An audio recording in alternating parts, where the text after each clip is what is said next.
Y tenemos un gran ducto de 2 milímetros, con un diámetro de izquierda a derecha, estamos en el día postnatal 6, un prematuro de 25 semanas, y potencia en el ventilador. ¿Quién cerraría este ducto? Levante la mano.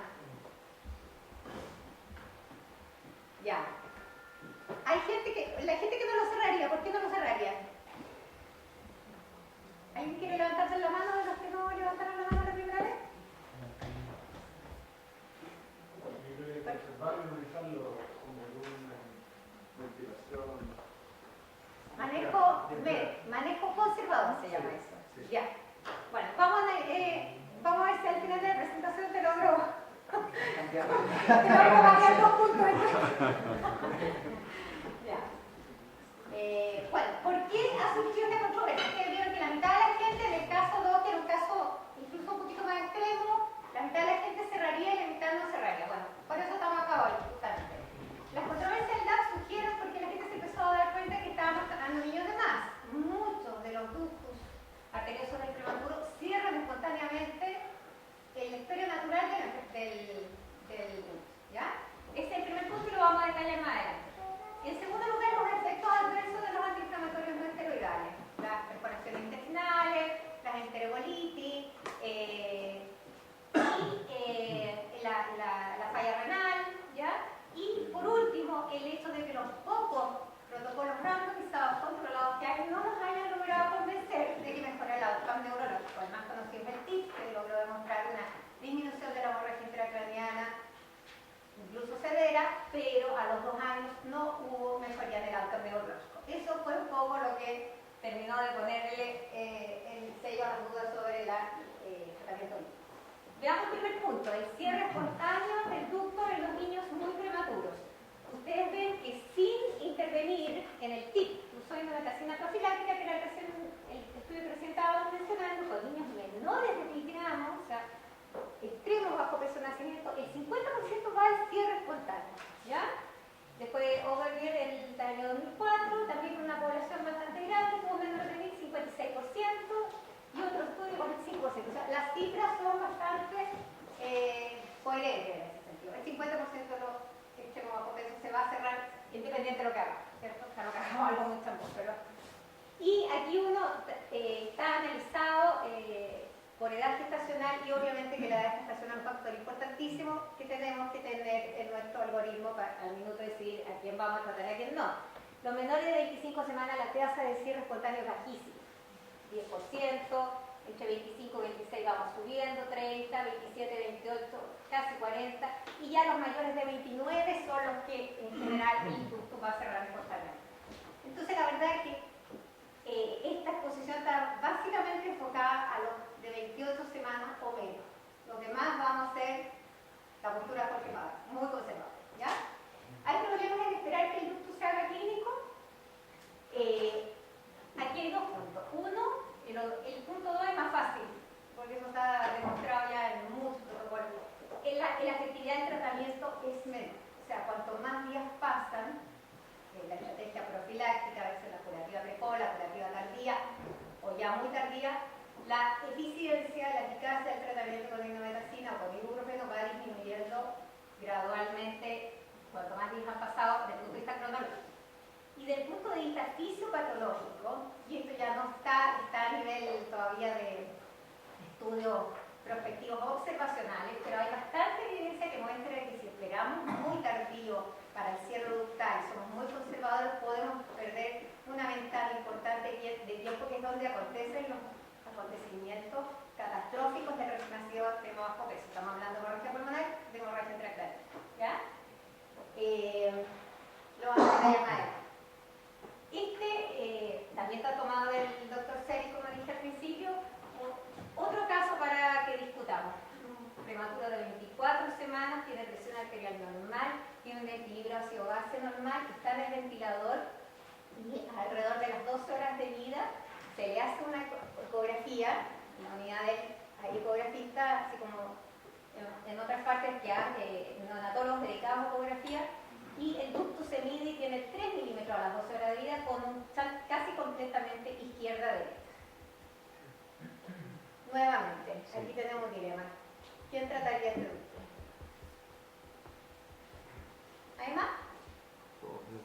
si les doy más información, ¿me piden más información? 3 milímetros a las 12 horas, 24 semanas, a la tasa de cierre espontánea es bajísima. ¿Ya? Es obvio, este factor de riesgo. ¿Qué parámetros tiene el ventilador? Está con una yarita, se le pasó surfactante y está mejorando su estado respiratorio gradualmente, pero está estable. 3 milímetros está cerca del diámetro de la voz. Exactamente. 3 milímetros es un diámetro altísimo, ¿ya? El diámetro ductal, y lo vamos a ver en una cuestión más adelante, tiene que ver con la edad cronológica. A las 12 horas 3 milímetros es muchísimo, y lo vamos a ver en un estudio, ¿ya? Y si yo les doy más información, y aquí el ecografista no solo sabe ecografía cardíaca, también sabe ecografía cerebral, y le hace un flujo de la arteria cerebral media, y ven que esta bombita debería tener este flujo de la cerebral media, 12, y tiene 7. O sea, hay un fenómeno de hipoperfusión por el robo de izquierda a derecha, el robo de histórico que está produciendo el glúteo. O sea, aquí no hay estudios, nuevamente estamos pensando un poco fisiopatológicamente, pero sabemos que los eventos catastróficos del recién nacido ocurren en esta ventana de tiempo, 24 a 72 horas. Entonces es importante pensar cuál va a ser nuestro cuidado para el recién nacido con estos ductos grandes. El ducto grande, si me quieren interrumpir, interrumpan. El ducto grande está asociado con bajo flujo de vena cava superior. Me imagino que están todos familiarizados con lo que es el flujo de vena cava superior, que es un equivalente al delito cardíaco izquierdo, que evalúa básicamente el 70% del retorno venoso, y está asociado con el bajo flujo está asociado con mal outcome neurológico. Y ustedes ven aquí que según el diámetro ductal, a las distintas horas de vida hay una correlación entre bajo flujo sistémico, o sea, cerebral venoso versus el diámetro ductal, una correlación inversa. ¿Ya?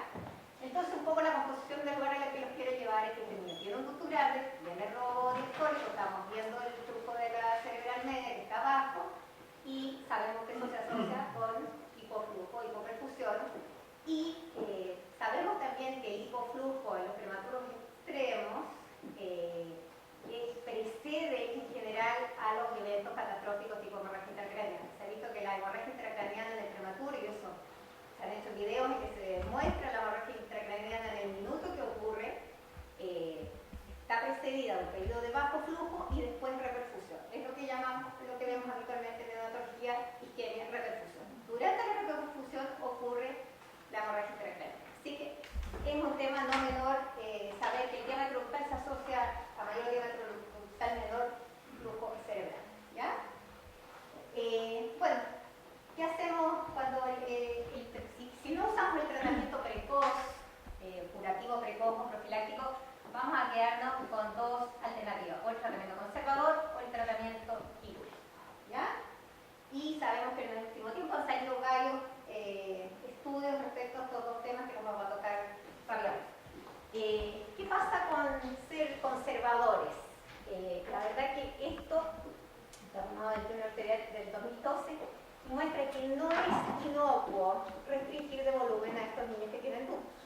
¿Ya? Uno pensaría que está haciendo de los males el menor, pero la verdad es que si ustedes ven este estudio de 18 niños, un promedio de edad gestacional de 25 semanas, y tenían 2 cursos fallidos de antiinflamatorios no esteroidales a causa de un ductus significativo, y se decidió en forma muy conservadora tratar de restringirlos de 145 ml por kilo día de volumen a 108 de volumen por kilo día. Y ustedes ven que en realidad el diámetro ductal no pasó absolutamente nada pre-restricción a 24 horas por restricción. Pero si ustedes ven en la ecografía, lo único que logramos fue bajar el flujo de vena cava superior. Así que ojo con las restricciones muy agresivas, porque la verdad que no solo no podemos no solucionar el problema, sino que podemos agravarlo. ¿Ya?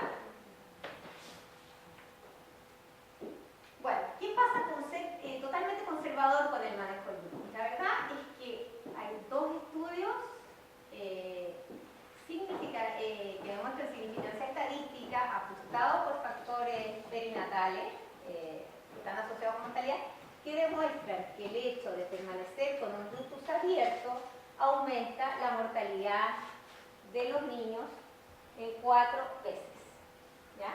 Ajustado por severidad inicial de la enfermedad, score de PRI, edad gestacional y todos los factores perinatales por todo conocido, ¿ya? En este estudio que está publicado en 2005, Brooks, tenemos 4 veces aumento de la mortalidad de los niños que persisten con el ductus abierto. Y este estudio, que es del Dr. Nori, que nuevamente lo vuelvo a mencionar, demuestra, también está corregido por regresión logística para todos los factores de riesgo conocidos, hay aumento de 8 veces la mortalidad si el ductus permanece abierto, ¿ya? Y eso está corregido en el grupo global, ajustado por el factor de riesgo.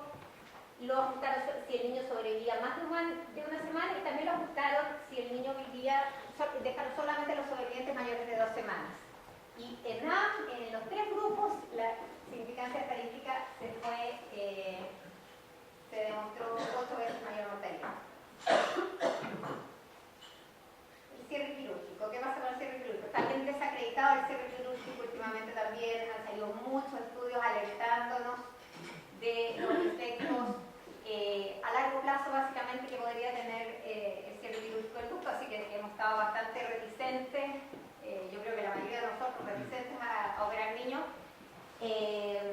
Los efectos deleterios inmediatos son por todos conocidos: parálisis vocales, hipotensión, disfunción miocárdica, deterioro respiratorio. Pero lo que ha estado preocupándonos más, me imagino que a todos, es los efectos a largo plazo. Salió este estudio el año 2007, que es el estudio de seguimiento del TIP, de la doctora Barbara Smith. Cabra es su primer autor, y él hace una evaluación del riesgo de outcome adverso después del cierre quirúrgico en los niños seguidos por el TIP. Y él demuestra que aumenta la retinopatía, aumenta la displasia, aumenta el deterioro neurosensorial a los 18 meses y aumentaría el retraso cognitivo o horror de horrores. Bueno, este trabajo está ajustado por esteroides prenatales, por edad gestacional, por sexo, por gestación múltiple, por educación materna y por las dosis totales de indometacina. Pero no está ajustado por hemorragia intracraniana y tampoco está ajustado por la duración del ducto. Entonces, en el fondo uno se pregunta, ¿esto es realmente así porque el cierre quirúrgico mismo le hizo mal a este niño, o porque simplemente son niños que su ducto se mantuvo mucho tiempo abierto, que se operaron a los 50 días, a los 30 días, a los 20 días, qué sé yo, y tuvieron mucho tiempo expuesto a la hipoperfusión y al estancamiento pulmonar del ducto? La verdad que es que a la pregunta, ¿ya?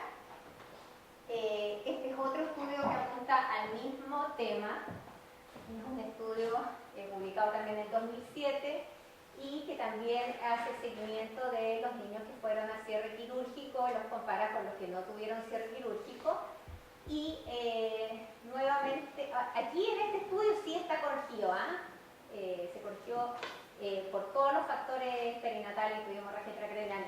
Y aquí ya ustedes ven que no hay significancia estadística en los factores que el estudio anterior mencionaba, pero sí la displasia permanece un factor significativo de 1.91, un intervalo de confianza fuera del 1. O sea, en este estudio lo que podemos deducir de esto es que el cierre quirúrgico per se estaría aumentando casi 2 veces la incidencia de displasia bronco-pulmonar. Este es un tercer estudio, Madan, del 2009, que apunta a lo mismo. Aquí él también encontró mayor incidencia. Displasia aparece en todos los estudios, y alteración del neurodesarrollo, aumentaba con el cierre quirúrgico, pero la mortalidad disminuía, ¿ya? Aquí tampoco se ajustó por hemorragia intraventricular ni duración del ducto ni tamaño. Ahora en el Pediatrics de abril del 2014, al cual no tuve acceso porque todavía no está en el RIMA, sale un metaanálisis de estos trabajos y otros. Y la conclusión es que si el cierre quirúrgico efectivamente disminuye la mortalidad en los metaanálisis, eso es lo que no se cierran, pero sí aumentaría el riesgo de displasia y eventualmente neurodesarrollo, pero no están los trabajos bien ajustados, que es un poco lo mismo que estamos diciendo ahora. Así que va la información concordante con eso.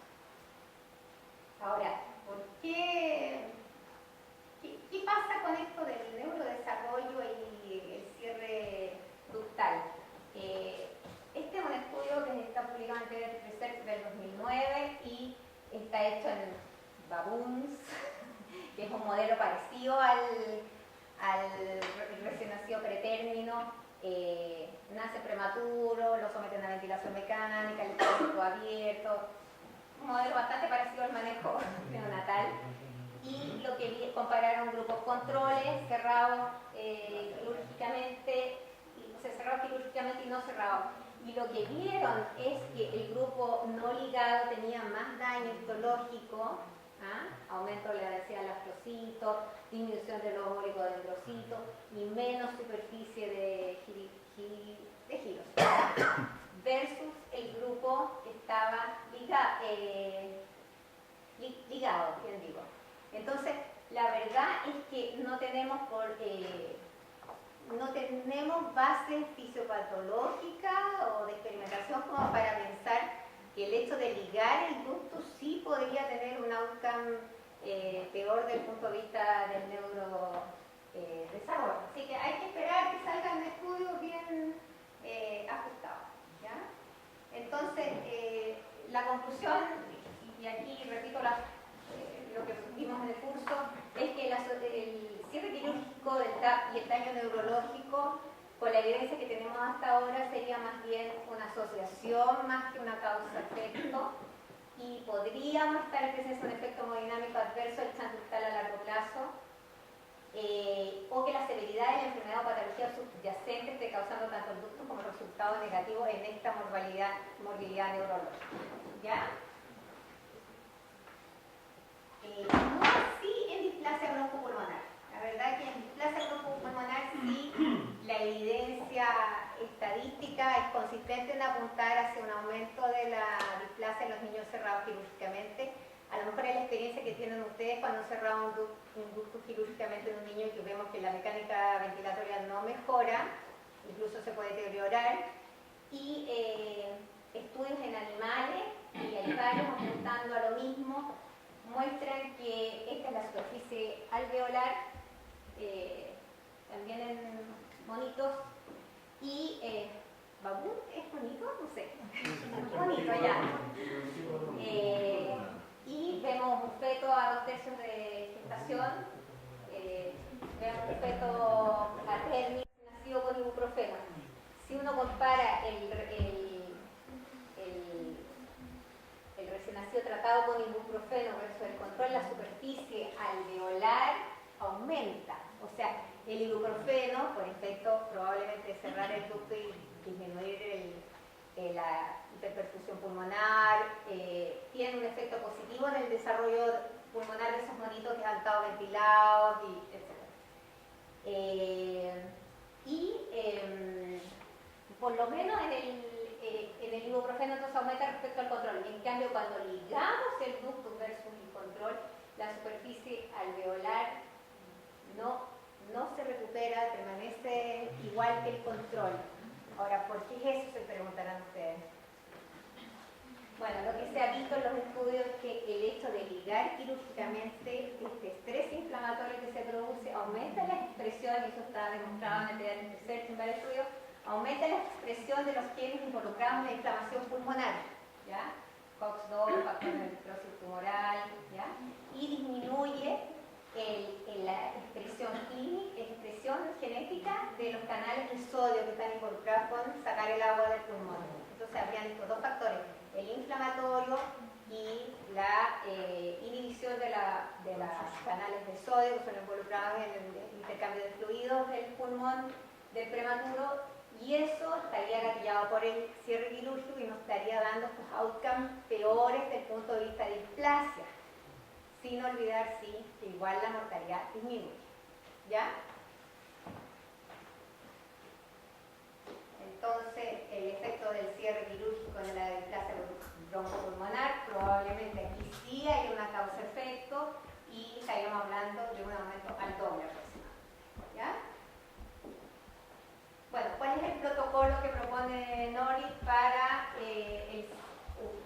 cuándo ir al cierre quirúrgico en los prematuros. Estamos hablando siempre, acuérdense, de los menores de 28 semanas, menores de 1000 gramos, nosotros lo dejamos a todos fuera.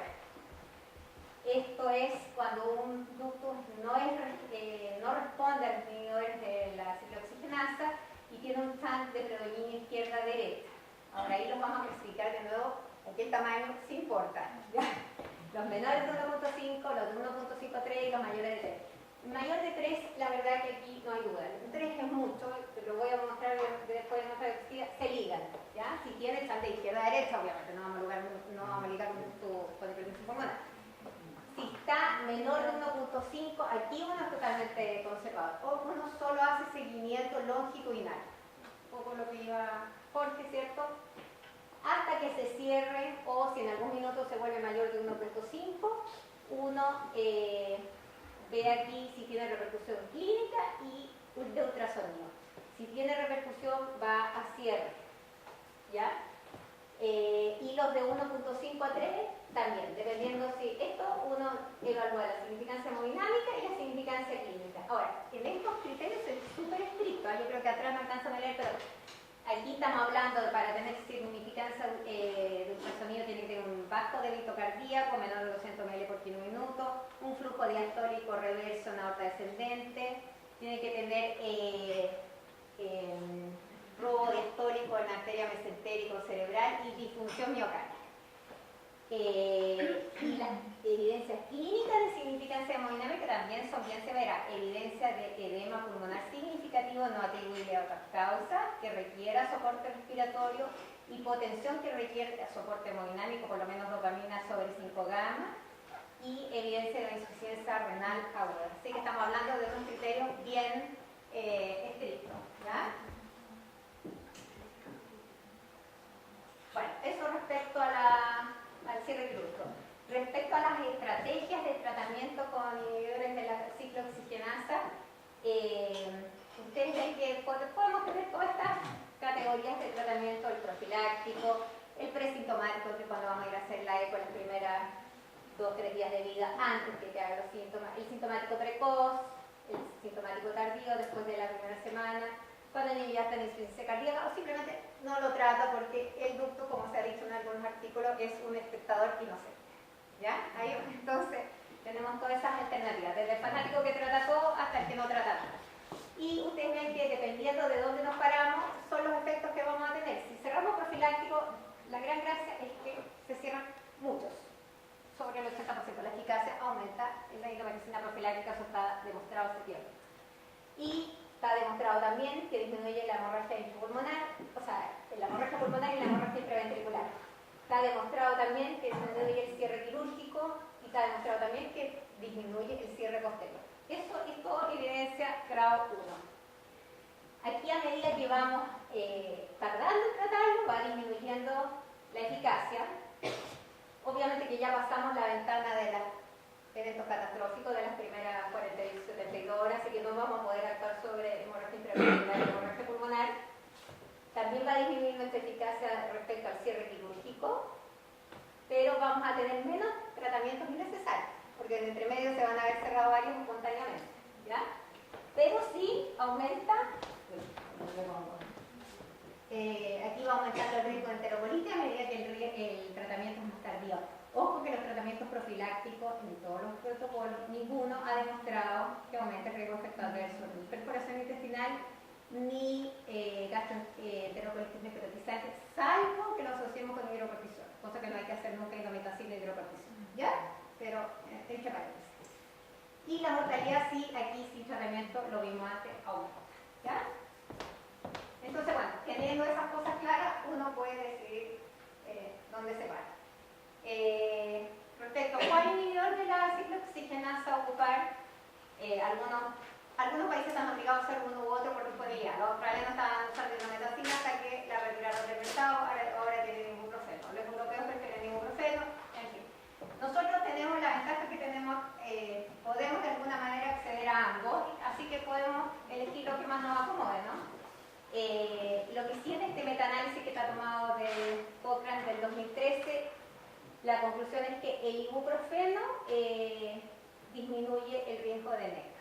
Entonces un poco lo que se habló en en el Hipócrates es que la posición de los presentadores era, si vas a usar indometacina, o sea, si vas a usar terapia profiláctica, usa la indometacina, que tiene acción sobre la hemorragia intracraneana, no así el ibuprofeno. Si vas a usar cierre tardío, usa el ibuprofeno porque tienes menos riesgo de enterocolitis, que ya estamos en el periodo que los niños se están alimentando y que hay más riesgo de enterocolitis. ¿Ya? Aquí de nuevo la comparación entre indometacina y ibuprofeno, resumía, efectividad exactamente la misma. Incluso ahora están saliendo trabajos con paracetamol, el paracetamol andaría bien parecido que la indometacina y que el ibuprofeno. Disminución del riesgo de hemorragia intraventricular, la indometacina sí, el ibuprofeno no. Mejorar el outcome a largo plazo, estamos esperando el protocolo que salga. Disminución del riesgo de NEC, sí con el ibuprofeno, no con la indometacina. Aumento del riesgo de hipertensión pulmonar, está descrito con el ibuprofeno, pero en interrogativo, es un protocolo. ¿Ya? Efectos renales, más con la indometacina, y desplazamiento de la bilirrubina desde la albúmina, más con el ibuprofeno. Entonces, bueno, tenemos estos tipos de tratamiento, resumiendo. Expectante, que no hace nada, el ductus es un espectador inocente. El conservador, el que lo restringe, lo ventila, espera. Médico, ibuprofeno, indometacina, paracetamol, y el quirúrgico. ¿Cuándo tratar el ductus? Bueno, lo que vimos en otra diapositiva anterior, esto. Aquí yo voy a, de aquí para adelante voy a defender la posición australiana. Voy a poner la cabeza, pero que aprender el curso. Un poco el pensamiento que hay detrás de un protocolo que fue publicado recién en marzo en el Archives de TEC, que ya lo habíamos visto en el congreso, en el curso de la Católica, en forma adelantada, es que la indometacina efectivamente actúa sobre los niños con ductus y también sobre los niños sin ductus. Entonces, cuando usamos indometacina profiláctica en forma no selectiva, estamos actuando sobre estos y sobre estos, y sabemos que en promedio vamos a tener un 50% de cierre espontáneo acá. Estamos actuando además sobre un 50% de los niños. Entonces, estos niños que no necesitarían indometacina, al ser enrolados todos en el mismo saco, podemos tener daño pulmonar por aumento de la sobrecarga fluido asociada con la inhibidora de la ciclooxigenasa, deterioro de la mecánica pulmonar asociado a este fluido extra por los cambios de la diuresis, cambios en el flujo cerebral que están archidocumentados con el uso de indometacina. Y entonces, ¿qué pasa? Que los niños que realmente se beneficiarían del cierre están mezclados en el mismo saco con aquellos niños que no tienen ductus y que van a sufrir solamente los efectos adversos de la indometacina. Entonces, ¿qué pasa? Vamos a los 2 años y analizamos todo el conjunto y no hay diferencia. Efectivamente, el grupo que tenía DAP disminuyó el porcentaje de hemorragia intracraniana, pero vamos a los 2 años y no hay mejoría en el outcome neurológico, cosa que uno diría no tiene explicación. Probablemente es por eso, ¿ya? Porque estamos sometiendo a niños que no necesitan inhibidores de la ciclooxigenasa a un tratamiento que potencialmente dañino. ¿Cuál es el beneficio del tratamiento más precoz? Bueno, lo hemos repetido. Se ha demostrado que los niños que se tratan con indometacina profiláctica, el tiempo en llegar a la alimentación enteral total es menor, porque obviamente son niños que todavía no se están alimentando, entonces no hay un retraso, un volver atrás en la instancia de la alimentación. Es más eficaz, lo hemos repetido mucho, y estaríamos en el marco adecuado de tiempo para obtener otros beneficios. Disminución de la hemorragia intracraniana, que acuérdense que son las primeras 24, 48, máximo 72 horas. Disminución de la hemorragia pulmonar, que está súper documentado, y hipotensión. ¿Ya? ¿Cómo podemos seleccionar realmente aquellos niños que se van a beneficiar de una profilaxis? O sea, dejar fuera estos que van al cierre espontáneo. Bueno, podemos usar criterios clínicos. Lo vimos en las diapositivas anteriores. Los más chiquititos tienen un 80% de persistencia del ductus, solamente un 10-20% de cierre espontáneo. Estamos hablando de los de 25 semanas. Entonces, este es un buen candidato para beneficiarse de la terapia. Los que no tienen esteroides antenatales, sabemos que es un factor de riesgo también para la permanencia del ducto abierto. Y los que tienen necesidad de ventilación mecánica y que están entre 25 y 28 semanas. En ese grupo vimos que el porcentaje de cierre espontáneo era mayor, pero si está asociado a ventilación mecánica, con un distrés respiratorio o tipo membrana hialina, el porcentaje de cierre espontáneo baja 10 a 20%.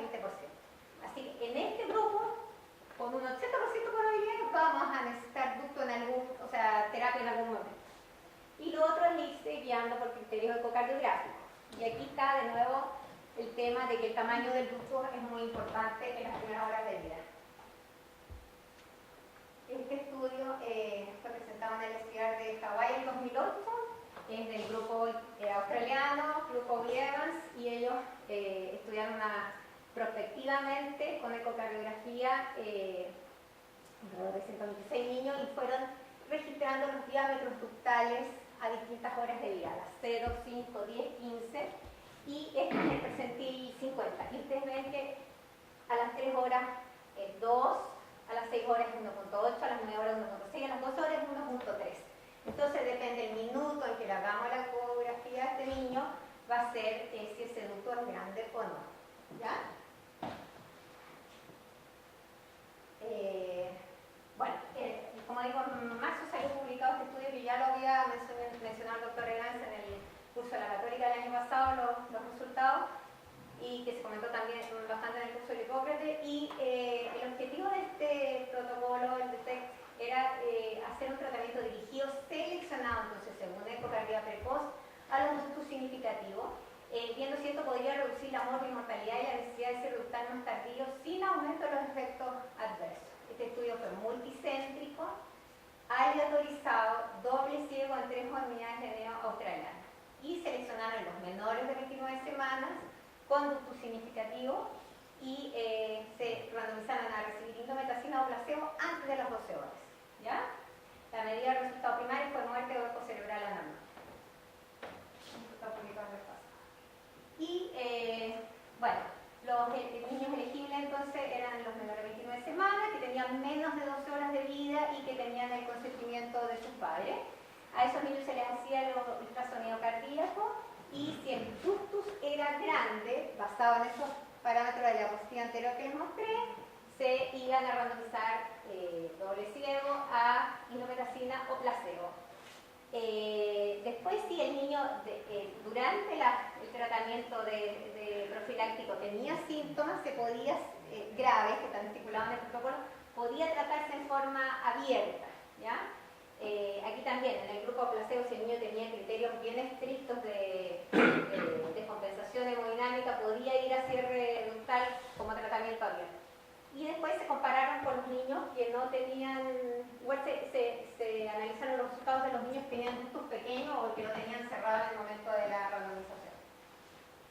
Finalmente, el número necesario para demostrar el outcome primario en este estudio era 170 por brazo, cosa que no se logró porque se les acabó la indometacina. El estudio estuvo enrolando niños hasta diciembre del 2010 y ahí se agotó la indometacina en Australia y estuvieron esperando hasta marzo, y en marzo tuvieron que suspender el estudio. Así que finalmente, de los 170 por brazo que necesitaban para demostrar una diferencia en el outcome primario, nos quedamos con 44 y 48, o sea, se randomizaron solo 92, ¿ya? Y estos 70 no se enrolaron porque tenían un ductos menores que los criterios que habíamos establecido. Así que los outcomes se determinaron en 162 niños. Bueno, ¿qué se encontró? Las características demográficas de la población básicamente las mismas, que ven que son niños muy chiquitos, 26 semanas, peso promedio 892, 876, 86% de 90% esteroides natales, cesárea al 60%, abortar al 5.7, bueno, ¿ya? Y ventilación mecánica a las 24 horas, 60%. Si pagan en un minuto, 90, 97%. Y aquí tenemos el outcome primario, el resultado primario. La verdad es que no hubo diferencia. La verdad es que no sorprende porque para demostrar este outcome habíamos visto que necesitábamos un número mucho mayor a analizar, así que este estudio está con bajo poder para demostrar el outcome primario.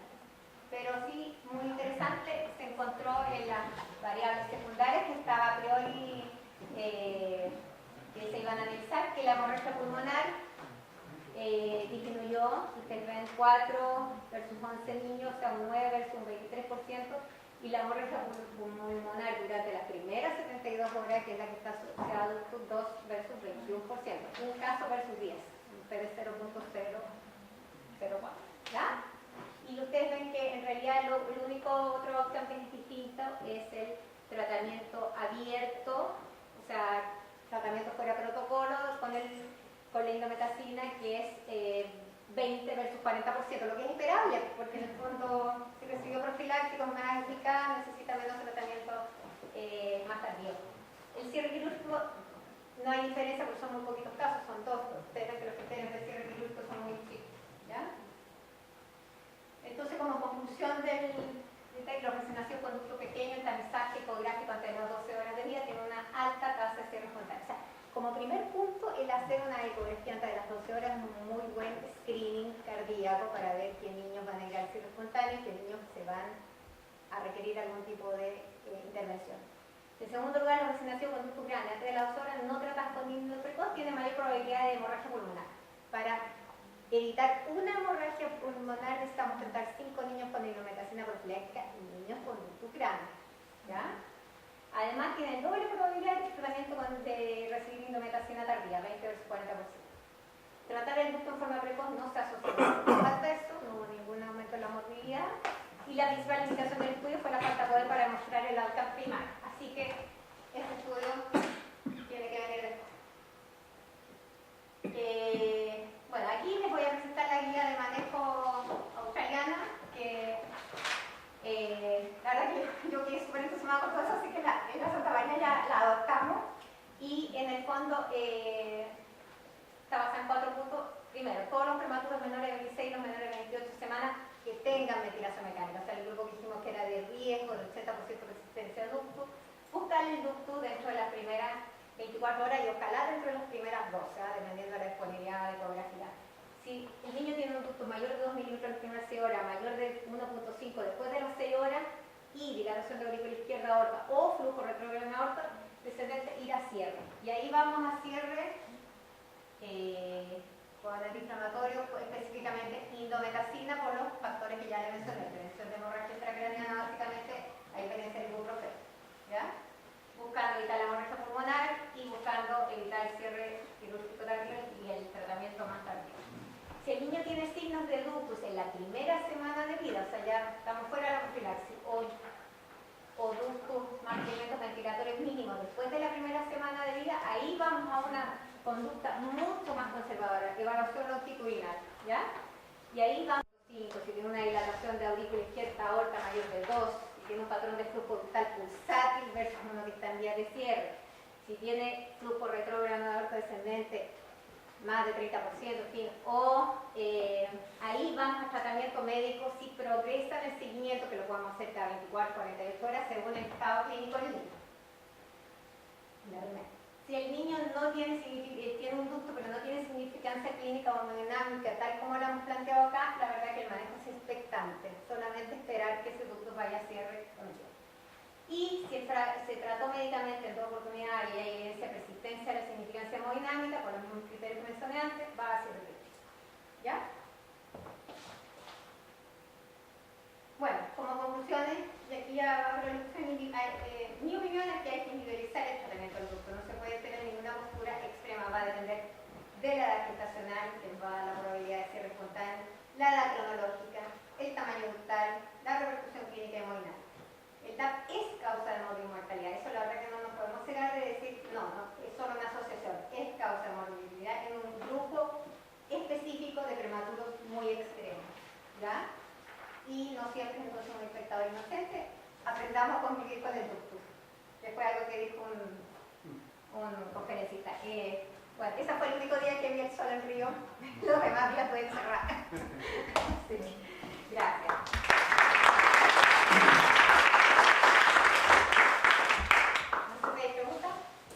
Oye, Carolina, felicitaciones, perdón que llegué unos minutos tarde, pero creo que muchos se reían y tú me pusiste ahí como uno de los fanáticos, pero no soy de los fanáticos, ya te voy a mostrar que no. Pero creo que el que estemos en una reunión como esta, ya se cumple el objetivo de quienes en los últimos años hemos tomado una postura un poco distinta a la que nos formamos.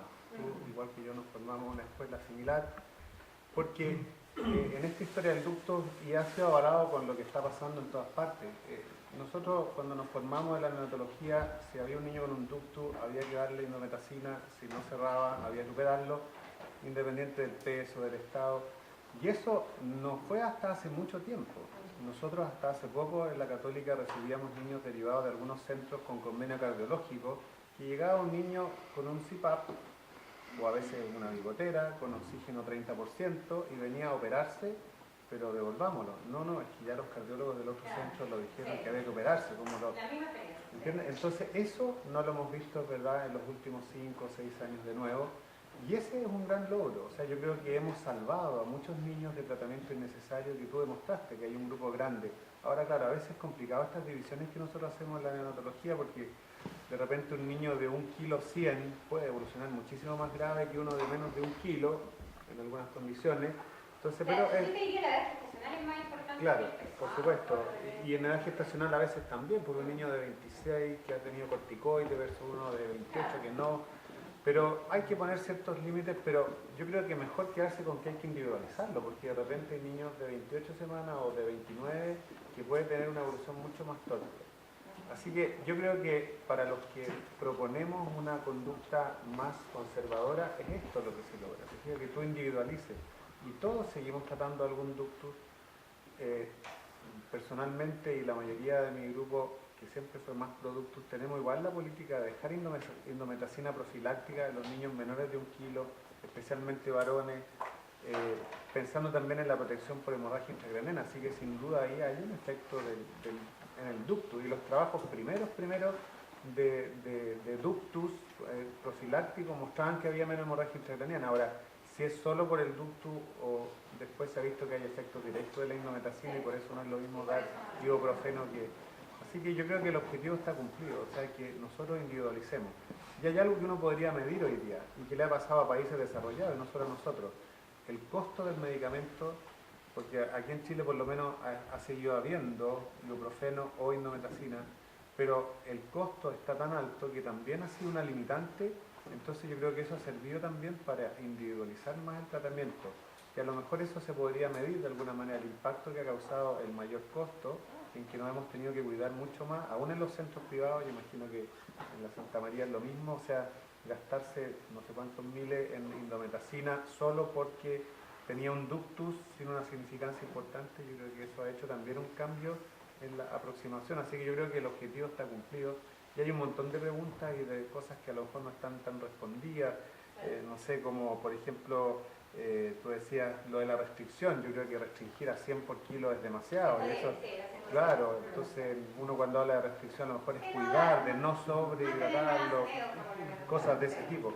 Y lamentablemente no hay tanto estudio, o sea, a pesar de que tú mostraste arriba, pero no todo es nivel 1 de evidencia, porque de repente muchos estudios son de análisis retrospectivo, y eso siempre va a tener la limitante de que hay factores que no se están midiendo, aunque haya un ajuste estadístico, porque son siempre asociaciones.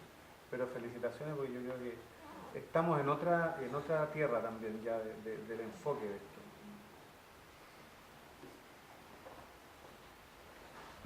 Un poco comentar eso, o sea, que fue interesante cómo vamos avanzando, que también no estamos tan lejos de lo que se está haciendo. Cuando tú hiciste la pregunta, y básicamente nadie respondió que iba a tratar ese grupo. Hace un tiempo atrás ya a nivel hospital estamos todos mirando un poco qué pasa. Ahora, el punto está también, eso es una postura, estamos viendo diámetro, pero tenemos que pensar que a dónde vamos nosotros, al ducto hemodinámicamente significativo, ¿sí ese es? ¿Y cuánto empieza a ser hemodinámicamente significativo? Obviamente eso depende de una serie de factores, si recibió corticoides, si tuvo infección, si tiene una restricción del crecimiento intrauterino severo, si es que nació asfixiado, o sea, si tuvo una ligadura precoz del cordón, o tiene un hematocito alto.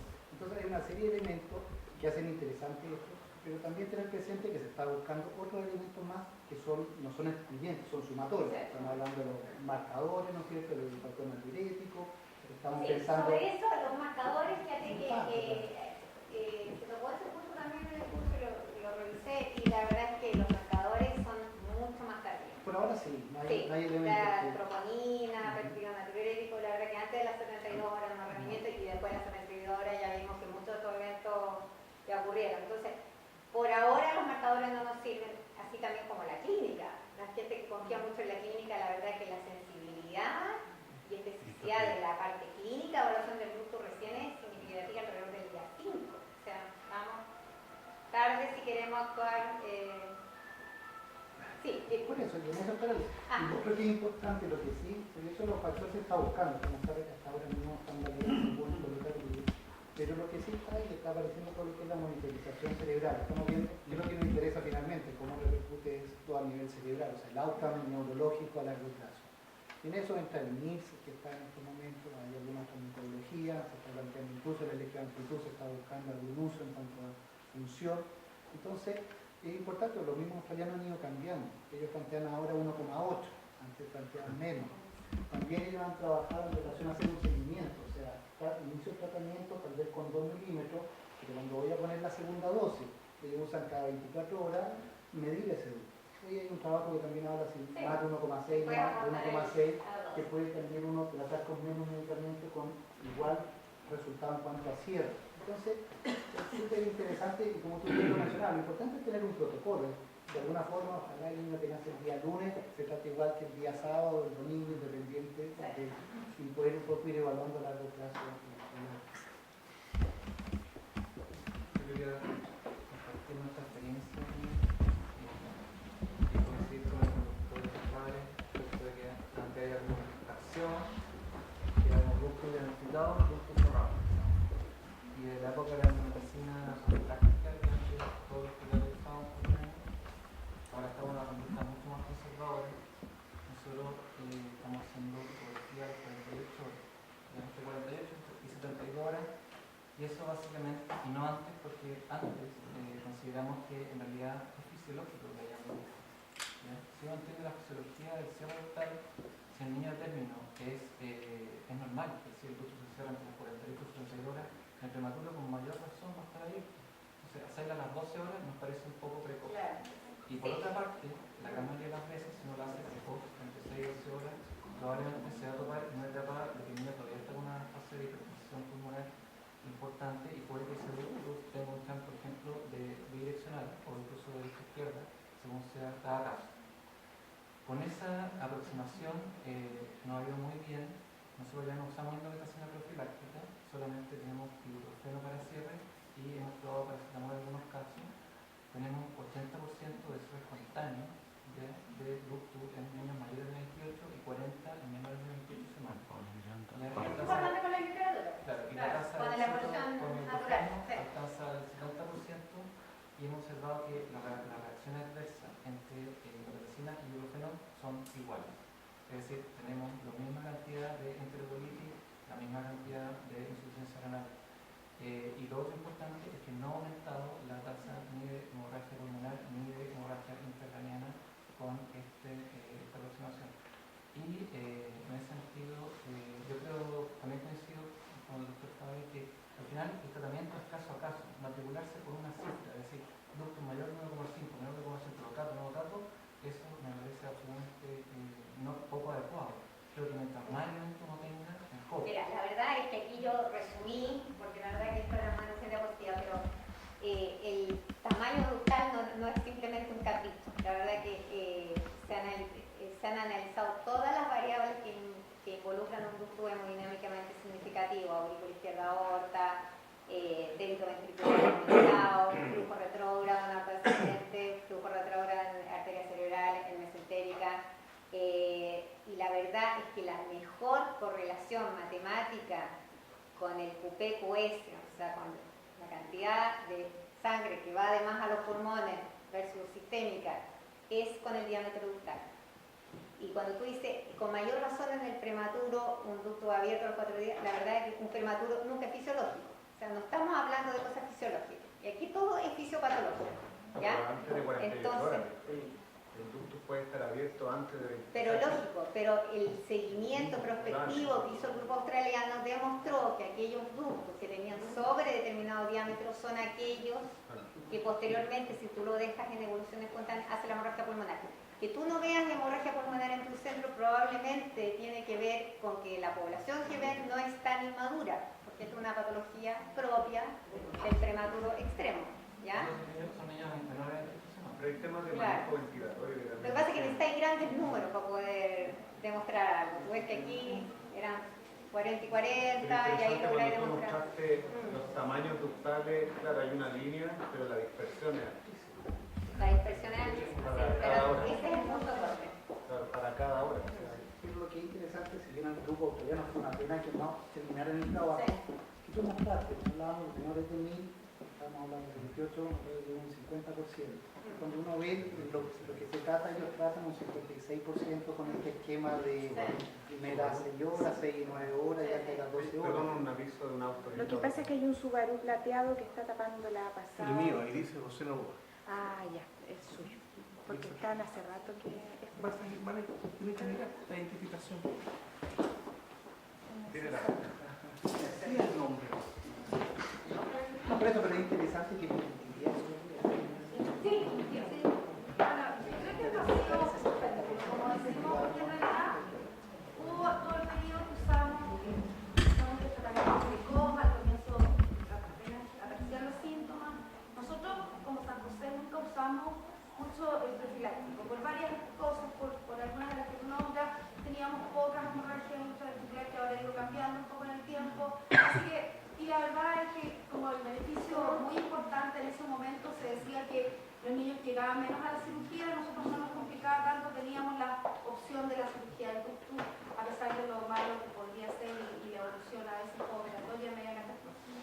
Pero la verdad es que sí usábamos de cierre precoz cuando encontrábamos los síntomas. Pero yo estoy de acuerdo un poco con Juan Pablo que hay una parte, el usar muy precoz también tiene que ver con cómo está la presión arterial pulmonar. Porque obviamente que cuando ya cae la presión arterial pulmonar y el chart es completo de izquierda a derecha, bueno, ahí en los chiquititos vemos que es re importante cerrarlo. Sí, aquí yo no lo mencioné, pero en el DETEC están excluidos los niños que tienen obviamente derecha izquierda o que tienen más del 30% del flujo bidireccional derecha izquierda. O sea, es que eso esos es niños súper obviamente que no importante. tienen indicación de Porque cierre, ¿ah? cuando Pero tú no mencioné todos los detalles porque...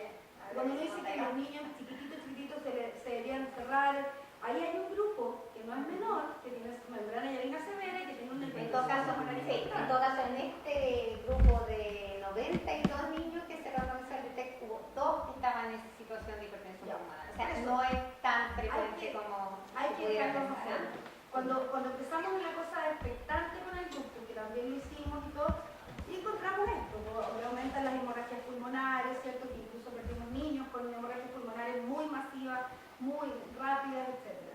Entonces, por lo tanto, yo creo que, yo no sé, hemos ido para allá y para acá, no sé si estamos en una posición tan distinta a las primeras 72 horas.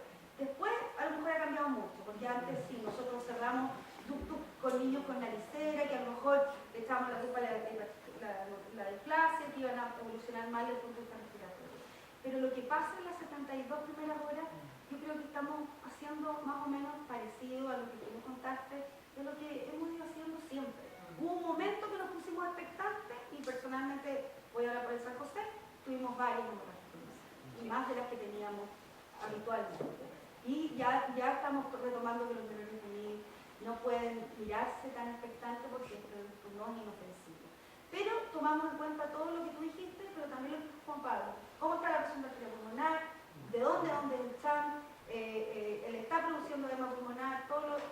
No esperamos la hemorragia pulmonar como va a pegar y para cerrarlo, porque ya es un poco extremo. El protocolo incluye el tamaño ductal en la profilaxis, pero también requiere el ducto, el tamaño ductal más dilatación de la izquierda o flujo retorno norte. ¿Ya? O sea, obviamente es muy que... importante, ojalá para el niño.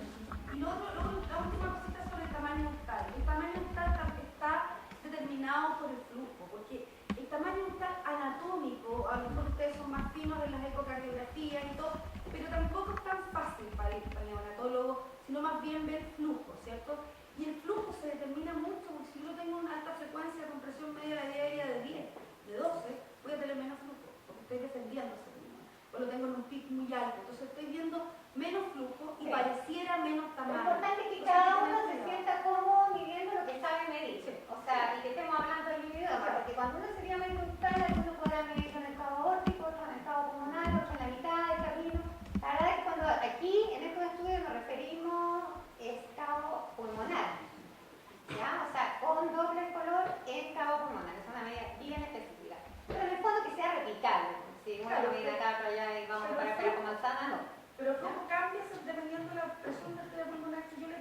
también si le pongo mayor presión media bien. Por eso les digo que igual hay que tener un poco cuidado en cuanto a la clínica, sí. La clínica a lo mejor de los pulsos saltones, claro, eso es muy tardía. Pero la clínica de un niño que está pegado a un ventilador, La sensibilidad, sí, pero lo que hay que recordarse es que la sensibilidad de la clínica en el día 1 es cero. Cero.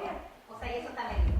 Nosotros Igual que los marcadores. casi es parte de la clínica la ecocardio. Porque tú para los marcadores se le ven, tenés que tener dilatación de ventrículo. Y esa dilatación de ventrículo no hay que tratar. Perdona. No, Carolina, yo quería compartir, ir un poco más allá, una preocupación que cuando ya decidimos tratar. Lo que tú dijiste que uno quisiera idealmente contar con los dos medicamentos y jugar con uno. Pero la verdad es que yo no sé si hubo un punto local, pero al menos en Internet, ¿Tienen alguna vacaciones? nos llegaba ibuprofeno ¿Ya? y ahora nos empezó a llegar la medicina. ¿Eso es ministerio? Claro, ¿Ministerio? entonces, Yo ahí no sé, porque la verdad es que nosotros a principio de año hacemos lo que necesitamos a farmacia y pedimos tantas ampollas de metacina, tantas ampollas de ibuprofeno y la farmacia se encarga de ver si le importa o no le importa. La verdad que no sé cómo funciona. que el ministerio recibe al fondo el medicamento que nos llega. Entonces, Yo quería agregar algo. También hay actos de caos y la cosa del ecocardio funcional en la formación del neonatólogo creo que ha ido tomando cada vez más potencia y con todo lo que estamos hablando hoy día, mayor importancia. Porque si bien muchas veces tenemos ecocardio del cardiólogo un fin de semana, por ejemplo en un hospital, que no tengamos al cardiólogo ahí, hace fundamental el seguimiento de radiográfico estos niños que quizás no vamos a tratar en el primer momento. Y que yo creo que hace tomar mucha importancia de que, si bien a algunos puede que no les guste mucho, dentro del manejo de los niños va a ser que cada vez nos manejamos mejor haciendo su centro. Yo te diría que en la clínica igual, yo diría cardiólogo 24/7, pero realmente tenemos el cardiólogo sentado al lado esperando el equipo que se ocupa en el equipo. Y estamos 2 horas esperando que el cardiólogo sentado al lado conversando con uno y no tenemos el ecocardiógrafo que está ocupado. Entonces, igual sería súper útil tener ahí el equipito local. Gracias.